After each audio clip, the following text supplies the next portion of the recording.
This is the data of the ICMR National Registry on COVID-19, जो कि हम बहुत सारे हॉस्पिटल से कलेक्ट करते हैं। तो ये हॉस्पिटलाइज्ड पेशेंट का प्रोफाइल आपके सामने प्रस्तुत किया गया। अब मैं आपके सामने ये बताना चाहूँगा आपको कि जो डेटा हमारा आता है केसेस का दूसरे अलग सिस्टम से, वो हमारा IDSP सिस्टम है, ग्राउंड से आता है, वो हमें क्या दर्शाता है केस डिस्ट्रीब्यूशन के बारे में। तो ये डेटा का जो 2020 का पेंडेमिक है वो लगभग 49,000 केसेस का है और 2021 का 40,000 केसेस का है। तो खूब सारा इंफॉर्मेशन आपके सामने शेयर कर रहा हूँ। उसमें भी क्लियरली अगर हम देखें, और ये डायनेमिक चीज है, आगे आगे पेंडेमिक बढ़ेगी, जो भी आएगा वो भी शेयर किया जा सकता है जाएगा, लेकिन बड़े तौर पे अगर मैं कहूँ कि 30 से कम, 30 साल की उम्र से कम, पिछले साल कितने केसेस थे प्रोपोर्शन और अब कितने हैं? तो पिछले साल सारे टोटल केसेस का 31% 30 से कम उम्र वाले व्यक्ति थे और इस बारी पेंडेमिक में 32%। Sir, could you say that in English also the figures? Yeah, I will repeat, no problem. अभी रिपीट करता हूँ. Let me explain because ये 3 लाइन में डेटा मैं बता रहा हूँ आपको. I'm repeating it. I'm saying this is the data coming from the ground. This includes individuals who were admitted or not admitted, but these are the positive cases. And we have age profile on them. And last pandemic wave, let's say, last year's pandemic wave, under 30 years group constituted and contributed 31% of cases. And now this year 32%. So essentially no difference. पहले भी infect हो रहे थे, अब भी infect लगभग उसी proportion में हो रहे हैं, ये क्लियर इमर्ज होता है। अगर हम 30 to 40 का ग्रुप लें, 30 साल और उससे ऊपर और 41 साल से नीचे 40 साल तक, then it is 21% and 21%, exactly the same. So this demonstrates, and then of course 40 and above is the remaining proportion that is left out of it, which is about 48%. So essentially, the main message to you is that there is no overarching extra proportion of excess risk of young people becoming COVID positive. जो पहले थे जितने थे उतने ही हैं। जैसे मैंने दोबारा कह रहा हूं, 30 से नीचे थे 31%, अब 32% है, और 30 और 40 में 21% थे, अब 21%। तो अगर 40 तक को हम एक कट ऑफ कह लें कि यंग, 1.5 उम्र से पहले का है, तो जैसे मैं आपके सामने प्रस्तुत कर रहा हूं, 52%, 53% पहले भी होते थे यही केस और अब भी उतने ही हैं। तो ये जो डेटा सेट हमने अभी प्रस्तुत किया कोविड रजिस्ट्री से, ये भी उसी के साथ जाता है। The main point that we are making it that essentially we do not see a shift in the age prevalence of COVID-19 disease overall in the country. That thought was an important message. Thank you very much. दूसरी section पे आते हैं। 0 to 10, like has that any? अब हम दूसरी segment पे आते हैं। इसका डिटेल भी आएगा, आपको आपके सामने प्रस्तुत करेंगे, लेकिन जो आज मैसेज हम देना चाह रहे हैं प्लीज आप उस पर नजर रखिए। ओवरऑल सिचुएशन जो है बताई जा रही है और आगे आपके सवाल भी लेते हैं। But now I would request doctor Guleria kindly tell us about key concerns that we have with regard to the treatment of COVID-19 disease, in particular rational use of drugs such as remdesivir and tocilizumab, and also oxygen. Oxygen is also a drug, it is also precious. Drugs save lives, oxygen saves lives, but I like to hear from you for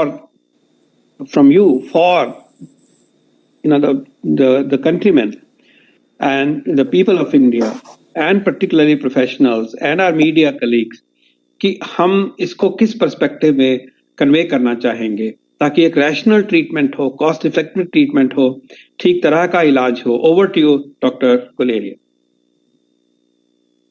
thank you very much sir. और सबसे पहले तो मैं ये कहना चाहूंगा कि it has been 1 year since or more than a year since we've had the COVID-19 pandemic, and in this 1 year, as far as treatment of the pandemic is concerned, or as far as treatment of the infection is concerned, there has been a lot of learning, and we must go by the evidence that we've gathered over the last 1 year when we come to a proper treatment strategy. 1 year ago, we had tried a lot of drugs. Many of you are aware that even anti-HIV drugs like lopinavir, ritonavir were used, but subsequently a lot of data was accumulated. Now let's look at the drugs, because what we've learned in the last 1 year as far as management of COVID-19 is concerned, that two things are very important. One is the drugs and the other is the timing of the drugs. If you give these drugs too early, they may cause more harm. If you give them too late, then also they can cause more harm. तो दवाइयां भी जरूरी हैं और उनके जो indications हैं और कब देना है वो भी बहुत जरूरी है समझना, क्योंकि अगर हम ठीक से नहीं देंगे तो वो ज्यादा नुकसान कर सकती है। इसलिए giving a cocktail of drugs on day 1 can kill your patient and be more harmful. तो let's look at drugs one by one. First जो हम ड्रग की बात करते हैं वो रेमडेसिविर। अगर हम पहला डेटा देखें जो NEJM में आर्टिकल पब्लिश हुआ था शुरू में चाइना से, it was a negative study. It did not show any benefit as far as remdesivir was concerned in COVID-19. उसके बाद एक दो स्टडीज जिन्होंने ये शो किया, they showed that it was not having any mortality benefit. It was only decreasing the hospital stay by a few days. The largest study which was done, which was sponsored by WHO, which is the recovery trial. The recovery trial was also a negative study. It did not show any benefit as far as remdesivir was concerned as in the treatment of COVID-19. So it's important to understand that remdesivir is not the magic bullet, and it is not a drug which is decreasing mortality. However, it does have a role, and therefore it is being used that we may use remdesivir because we don't have a good antiviral drug. We have made major advances in the management of COVID in terms of vaccines, but we have not made any major advance in finding a very good antiviral drug. Remdesivir was shown to be useful only in those patients who were hospitalized, who had fall in oxygen saturation and had infiltrates on the chest X-ray, usually on the 5th to 7th day. And it was then said that it could decrease the viral load, or it could be useful for viremia. It is of no use if it's given early in mild or asymptomatic individuals, and it was of no use if it was given very late, because then you have more of cytokine storm rather than having the infection. इसलिए ये बहुत जरूरी है समझना कि remdesivir data does not show it has mortality benefit. It is useful only in moderate illness in those individuals who have decreased in their oxygen saturation, are admitted, and are having infiltrates either on the chest X-ray or on a CT scan. So it has limited role, and therefore we should be very clear about this. The second thing that I like to mention is that one drug which did show a benefit was steroids. The recovery trial did show that steroids were benefit, but again, the positioning, कब steroids देना चाहिए वो भी बहुत जरूरी है. The recovery trial clearly showed कि अगर हम steroids शुरू में दें, before your saturation fell in the early part, it had a harmful effect. Patients of COVID-19 who got steroids early had a higher mortality than those who did not. And therefore, it is not of any use if you start it on day 1.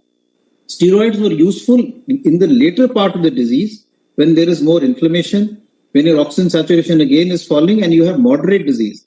And therefore, I would again urge everyone, just don't think that steroids can be given throughout. They are useful only in moderate to severe illness when your oxygen saturation is falling or you are going in for a cytokine storm or more inflammation.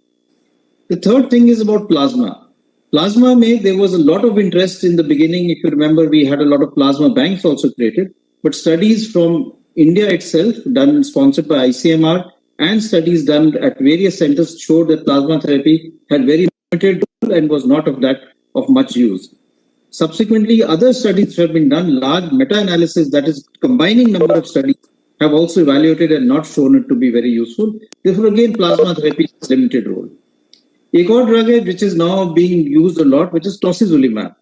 Tocilizumab is required in less than 2% of COVID-19 patients. I would say very few patients need this drug because it is only for cytokine storm.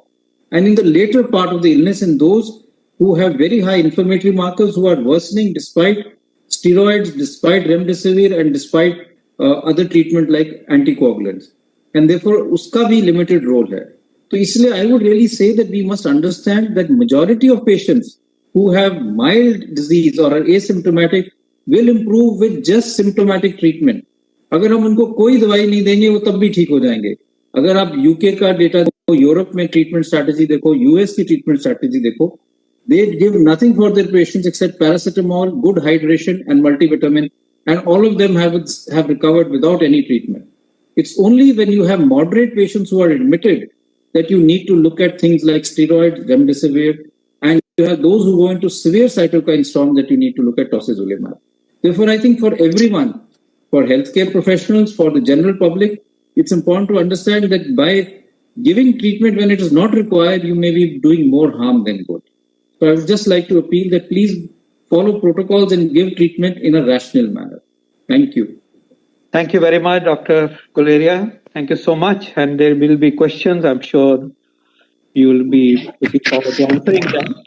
जो मैंने आपसे सुना है, particularly remdesivir के बारे में, वो clear है कि हमें ये प्रोटोकॉल में दिखाया गया है, दर्शाया गया है रेमडेसिविर को as an experimental and investigational therapy. अब ध्यान से देखिए नेशनल प्रोटोकॉल, जैसे डॉक्टर साहब ने बताया कि इसको बेनिफिट ऑफ डाउट दिया गया कि किसी हद तक एंटीवायरल है, मदद है, थोड़ा सा डेटा फेवर करता है, काफी डेटा इक्विपॉइस है, लेकिन एक बेसिक चीज है कि इसको इंक्लूड किया गया है. ये एक इन्वेस्टिगेशनल ड्रग है, इसका इमरजेंसी यूज ऑथराइजेशन है. तो पहले ये मेन स्टे ऑफ थेरेपी माने ऐसा नहीं है, एक एडिशनैलिटी है in the setting of a disease about which we are still understanding, trying to understand day by day. Secondly, sir has made very clear that it is not related to reducing mortality. ये mortality को reduce करती है कोविड-19 की, ये साबित नहीं हुआ है.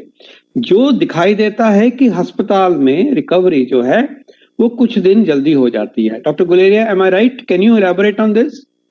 Yes, sir. I think what I mentioned was, और मैंने यही कहा था कि जो डेटा ये अभी तक हुआ है, चाहे रिकवरी ट्रायल की बात करें या और ट्रायल्स की बात करें, किसी स्टडी ने ये नहीं शो किया कि रेमडेसिविर से आपकी मोर्टेलिटी कम हो सकती है, डेथ्स कम हो सकती है.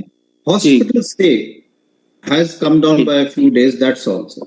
यस, तो ये भी एक क्लियर होना चाहिए और सबको पता होना चाहिए, और हमारे जो फिजिशियन कलीग्स हैं वो ऑफ कोर्स जानते हैं इस चीज को. तो ये कोई dramatic magic bullet, silver bullet नहीं है, ये भी हमें मालूम है, मदद करता है किसी हद तक. उसके अलावा एक और पॉइंट आ जाता है, sir can this be given in the home setting? ये दवाई इंट्रावीनस है, वीना, इसको क्या हम घर में जो इलाज करा रहे होते हैं उनको दे सकते हैं क्या? So again, I would like to emphasize two things. जैसे मैंने पहले कहा कि this has to be given in moderate illness where person saturation is falling and who is sick. Therefore, it is not to be given at home. It is in a person who is admitted and needs hospital care. What is happening is people feel कि जैसे हमें antibiotic लेना है, उसी से remdesivir घर पे लगा देते हैं. पहले लोग जब फीवर हुआ तो इंजेक्शन घर पे लगा लिया, एंटीबायोटिक घर पे लगा ली तो अब ठीक हो जाएंगे. Remdesivir is not like that. So please don't look at it like in other antibiotic की, जब जैसे हमने घर में अमीकासिन का इंजेक्शन लगा लिया और हमें यूटीआई के लिए ठीक हो जाएंगे, उसी तरह से घर पे रेमडेसिविर लगा लेते हैं. उसकी इंडिकेशन बिल्कुल अलग है, उसके अपने साइड इफेक्ट्स हैं. इसलिए रेमडेसिविर जो है उन पेशेंट्स के लिए ही है जो हॉस्पिटल में एडमिटेड है, जिनकी सैचुरेशन कम हो रही है, and therefore it is required for hospitalised patients only. Thank you very much. So this is to be administered only 1 minute, only in hospital setting and only in selected cases who have moderate illness and are receiving oxygen. And then when it is to be given, it is given for a period of 5 days. उसे ज्यादा नहीं देना है और उसी ही तरीके से अस्पताल के अंतर्गत देना है. और ये जो दवाई है, क्योंकि इमरजेंसी यूज ऑथराइजेशन है, ये केमिस्ट के पास कायदे से नहीं मिलनी चाहिए, हॉस्पिटल में ही उपलब्ध कराई जाती है ताकि हॉस्पिटल में इसका यूज हो. आम व्यक्ति को प्रिस्क्रिप्शन लेके बाहर ढूंढना है, ये करना है, ये इस व्यवस्था में इसको ये अलाउड नहीं है. सो रेमडेसिविर के बारे में रैशनल यूज की बात की जा रही है. ये रीअश्योर भी करा जा रहा है कि this is not absolutely critical medicine. और इसका मोर्टेलिटी पे कोई सर्वाइवल के ऊपर इम्प्रूवमेंट होता है ऐसा नहीं है, ड्यूरेशन को ठीक करती है, लेकिन ठीक है, फायदा है इससे, और उसको डिफाइन किया है कि इन पेशेंट्स में देना है और हमें इसी रूप में लेना चाहिए, पैनिक नहीं करना चाहिए, इसके बाद होना चाहिए। और हम सबकी तरफ से ये रिक्वेस्ट है हमारे फिजिशियन कलीग्स को कि इसी परिप्रेक्ष्य में इस दवाई का प्रचलन किया जाए। और डॉक्टर बाकी भी समझाए, टोसिलिजुमैब का भी रोल बताया है, कितना लिमिटेड रोल है, और बाकी भी प्लाज्मा के बारे में भी आपको सर प्लीज फाबी तो I'll stop here. I'll stop here, Mr. Bhatnagar. Can you allow us to ask questions now? Yes, Mr. Bhatnagar, what do you This is Sharma from CNN News 18. Wanted to ask you, when can we expect the peak, sir? Mr. Bhatnagar, can you conduct the QA, please? Please also give details on Favipiravir, sir. Maybe Fabiflu also, sir. Fabiflu is also being written in a large quantity. All right, let's answer on Favipiravir. Dr. Guleria, sir. Yes, sir. So, Favipiravir is another antiviral drug which has been promoted for treatment of COVID-19. It is actually a drug which came out for treatment of influenza after the H1N1 pandemic, and especially for those people who may have resistance to Tamiflu. It was subsequently also studied in RCT, where it was looked for its utility in Ebola and said have some use. But the data for its utility in COVID-19 is not very strong. There is not much evidence to show in good, robust studies that it is a good drug. And like we said, that in most countries, it is not being used, and it is they are not finding a higher mortality. Therefore, Famiflu also is something which has been given emergency use authorization. It is not a proven treatment, but since we don't have, like I said, a very effective antiviral drug, people are using it, but there is no evidence that it is useful. Whatever evidence there is not strong enough for us to say that this is a major drug that should be used for the treatment of COVID-19. It is not a drug which is routinely recommended. The national guidelines also don't recommend it. It was discussed in detail, as you know, in the National Task Force, and we did not find the evidence to be strong enough to recommend it.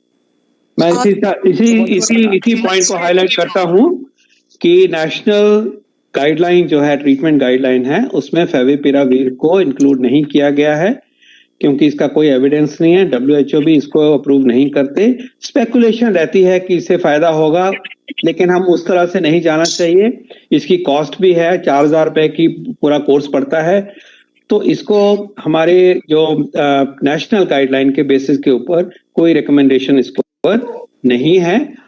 जैसे जैसे कोई नया evidence आएगा उसको तय करके उसके बारे में गाइडलाइन में इंक्लूड किया जा सकता है प्रोटोकॉल में, लेकिन आज जो स्थिति है वो हम आपके सामने शेयर कर रहे हैं। Sir, my question is to Dr. Paul. Sir, my question is to Dr. Paul. There is a zero survey that was conducted which said that in February there will be a second wave. Did the government of India ignore these warnings? The zero survey was conducted. There was report that there will be a second wave in February.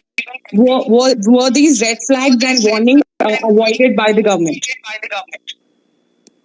Also, sir, second wave का peak कब आएगा, please? और sir, remdesivir जो दवा है, ये जो है केमिस्ट के पास मिलनी नहीं है और अस्पताल लिख कर दे रहे हैं कि आप जो है यहाँ पर अस्पताल में दवा नहीं है, तो पेशेंट लाएगा कहाँ से? इसका जवाब दीजिए सर। और ये भी बताइए क्या एयर में इन्फेक्शन है? अगर है तो उसकी पुष्टि कीजिए, फिर उसके लिए क्या सावधानी बरते, अगर नहीं है तो वो भी बताइए।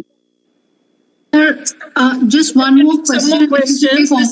Questions together. If you look at the 0 to 19 years category, sir, there in the first wave the percentage was only 4.2%, but in the second wave it is 5.8%. Does it go on to show that kids are more vulnerable in the second phase of coronavirus? Also, has the hospitalization increased between the two waves? Because, you know, the data does not show that. Your data is 10,000 of hospital cases. Do we have an idea whether that has increased? And why is the oxygenation level more required this time, sir? Okay, जो ये आज की press conference के related questions हैं उनको हम जवाब देंगे। आपने जो कहा कि क्या ये स्क्यू है यंग पॉपुलेशन की तरफ से, छोटे बच्चों की तरफ से, जैसा आपने डेटा आपके पास शेयर किया है उसमें ये एनालिसिस अब आपके समक्ष नहीं है और इसको देखा जा सकता है। लेकिन एक चीज का ख्याल रखें कि सेकेंड वेव में क्योंकि पॉपुलेशन पूरी तरह से एक्टिव रही है तो ऐसा जरूर लगता है पहले व्यक्ति थे वो कमरों में थे, घर में थे काफी हद तक और बाहर आए हैं। लेकिन जैसे मैंने जिस एज ग्रुप्स को पार्टीशन करके आपको बताया है उसके बारे में आज उसी डेटा को उतना ही समझें अगर कि डेफिनेट जो जिस ग्रुपिंग में मैंने बताया आपको, जैसे डॉक्टर भार्गव ने बताया, उनमें कोई सिग्निफिकेंट नहीं है। दूसरी बात आपने कही है कि एक सवाल किया गया है कि एयरबोर्न है या ये साइंस की बात है। यस, नया डेटा आ रखा है, आप भी उससे परिचित है कि एयरबोर्न का रोल ज्यादा है, सरफेसेस का कम है। ये डायनेमिक सिचुएशन है सीखने की और ये आगे बढ़ रही है। आपने एक सवाल किया कि रेमडेसिविर अस्पतालों में आनी चाहिए। बिल्कुल आप ठीक कह रहे हैं, ये अस्पताल में ही उपलब्ध होना चाहिए। थोड़ी प्रोडक्शन लो हो गई थी जब ये लल थी तो कंपनीज ने उसको कम किया था। आपको मालूम है कि उसको 27 लाख पर मंथ की वायल की प्रोडक्शन को बढ़ा दिया गया है, ऑलरेडी 40 की तरफ बढ़ रहे हैं बहुत तेज गति से, और फिर 76 तक भी ले जाएंगे, 76 लाख वायल्स की तरफ ले जाएंगे। एक्सपोर्ट बंद किया गया है, रैशनलाइज किया गया है डिस्ट्रीब्यूशन सिस्टम को। तो जो भी थोड़ा सा ऐसा लगा है कि रेमडेसिविर की उपलब्धता नीचे थोड़ी कम रही है, वो सब उसको एड्रेस किया जा रहा है, बहुत तेज गति से किया जा रहा है। और सारी कंपनीज, 7 कंपनीज हैं, उन्होंने मिलकर इसको रैंप अप करने का पूरा जिम्मा भी लिया है, कर भी रहे हैं और day by day situation improve होगी। हमारी इतनी कैपेसिटी है कि पिछली बारी हम 100 देशों को रेमडेसिविर देते थे और देश में कोई भी कमी नहीं थी। तो इसका सुधार और सुचारू रूप से इसको आगे ले जा रहे हैं। जो सवाल पूछे जा रहे हैं के बारे में उसको अगली प्रेस कॉन्फ्रेंस में लेंगे, लेकिन आज हम चाहते हैं कि ये 2 मुद्दों पे फोकस किया जाए। So I will invite only 2 questions in the interest of time and related to the topic that we are covering. Sir ये जो आपने परसेंटेज जो बताई है सर 31% और 21%, सर इसको जरा फिगर में भी बता दिए कि पिछले साल कितनी संख्या में मरीज थे और इस बार कितनी संख्या में मरीज हैं। Also, sir, I want to ask on the oxygen usage, that why is it that the country is needing more oxygen usage in terms of treatment of cases rather than last year? Because this time we are seeing that there is more demand of oxygen. Also, despite being decent enough capacities to produce itself, we are looking at imports also. So why is it that patients are needing more oxygen this time? I have a related question. So I have a related question. You have so just also one thing, a lot of general practitioners have been giving HCQS and azithromycin at the home quarantine people. So this is happening in a lot of rural districts in Maharashtra. So could you please expand on that? Sir, I'll add to this. So I'll add to this question. Rural में ज्यादा है, have to do anything with the virulence of the urban में ज्यादा, urban और rural का अलग अलग data में जाए तो बताया जाए। requiring oxygen. So why was the government prepared to handle this wave? Okay. Sir, मैं 2 questions, Dr. Guleria. 1 minute, please. Let's answer. Please, we'll answer.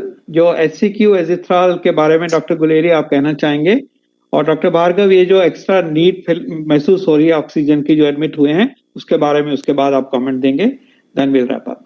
Over to you doctor Guleria. Sir ये बताया जाए कि ग्रामीण क्षेत्र में और अर्बन एरिया में क्या फर्क है और डेटा पिछले साल के मुकाबले क्या है? क्या अर्बन एरिया में ज्यादा इसका असर है या ग्रामीण एरिया में ज्यादा असर है? If I may speak, sir, the issue is of 2 or 3 things. One is hydroxychloroquine and azithromycin. If you remember, sir, maybe if the media people also remember, hydroxychloroquine was something which was promoted a lot about a year ago, but subsequently data did not support its use and therefore it is not currently in most of the guidelines. However, some people still continue to use it because they feel that it may have some benefit and it may not cause some harm. Same as for azithromycin, which is not used as an antibiotic, but as an immunomodulator. Both azithromycin and doxycycline are used in various areas. And another drug which is used is ivermectin. These are drugs where the data again is not very strong, but because it is felt that they are not that costly, they are also having very minimum side effects. Some areas do continue to use them, but I would just again say that data is not strong, and across the world in mild diseases, just supportive treatment in the form of hydration, paracetamol for fever, and usual care is what is given. Without any of these drugs, and patients recover as well as they would without any of these medications. So there is no conclusive evidence that these drugs are of much benefit. Thank you very much, and we appeal कि जो हमारा treatment protocol है उसको follow किया जाए। और छोटा सा सवाल डॉक्यूमेंट डॉक्टर भार्गव, आप ये कहना चाहेंगे जो slight increase in oxygen proportion of those needing oxygen है, उसके बारे में सर कम्युनिटी स्प्रेड है या नहीं, ये भी थोड़ा सोशल डिस्टेंसिंग में कोई बदलाव आया है? आप कह रहे हैं हवा से ज्यादा फैल रहा है। Listen, he's answering a question. Please let him answer it. So this is data from hospitalized patients during the first wave and during the second wave.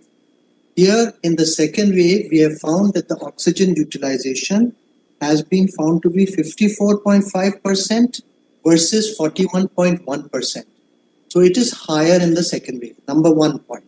The second point is requirement of mechanical ventilation is 27 versus 37. So it is much less.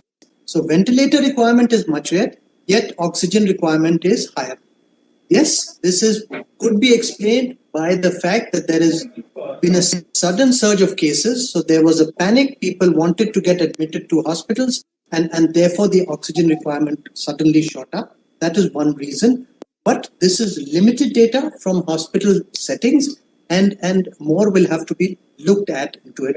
However, oxygen continues to remain an important tool in our management for this disease, particularly when the oxygen saturation has fallen, and therefore that will be required. And rationalized use of oxygen is very important, and through your channel, we would like to ensure that all hospitals and all physicians ensure that the oxygen usage has to be very, very rationalized, one, and number two, wastage of oxygen should not happen. The government is creating facilities and facilities where oxygen generation plants are being set up in different hospitals across the country, so that we may become independent of oxygen supply. Different hospitals may become independent of oxygen supply in cylinders. So once they start producing their own oxygen. So that is another thing that is happening on a war footing, and hopefully that should also help tremendously. Thank you. धन्यवाद। और and में मैं 2 point फिर highlight करना चाहूंगा कि remdesivir का rational use होना चाहिए, इसका यूज अस्पताल के अंदर ही होना चाहिए। डॉक्टर साहब इस जो पेशेंट्स मॉडरेट इलनेस के होते हैं, ऑक्सीजन रिसीव कर रहे होते हैं, उन्हीं को ही प्लीज प्रिस्क्राइब करेंगे। पैनिक नहीं करना चाहिए। इसकी सप्लाई में बहुत तेज गति से वृद्धि हो रही है, बहुत कैपेसिटी है, और इसको लेकर हमें ये सोच के चलना चाहिए कि सपोर्टिव केयर, स्टेरॉइड्स, हेपरिन जो बातें और कही गई हैं, उसी पे ऊपर आधारित होके हमारे सर्वाइवल रेट को हम अच्छा, जो कि देश ने करके दिखाया, लो मोर्टेलिटी रेट हमेशा रहा है, वो इसी बाकी सपोर्टिव केयर जिनकी बातों का जिक्र किया गया, उसको लेके हम करेंगे तो वही रिजल्ट और उससे भी अच्छे रिजल्ट आएंगे। सेकंड मैसेज आज हमने ये दिया है कि जो इन्फेक्शन हो रही हैं उसमें एज डिस्ट्रीब्यूशन जो है वो लगभग वही है जो पिछली बारी था। जैसे कि मैंने कहा कि 30 साल से उम्र के व्यक्ति जो केसेस हैं,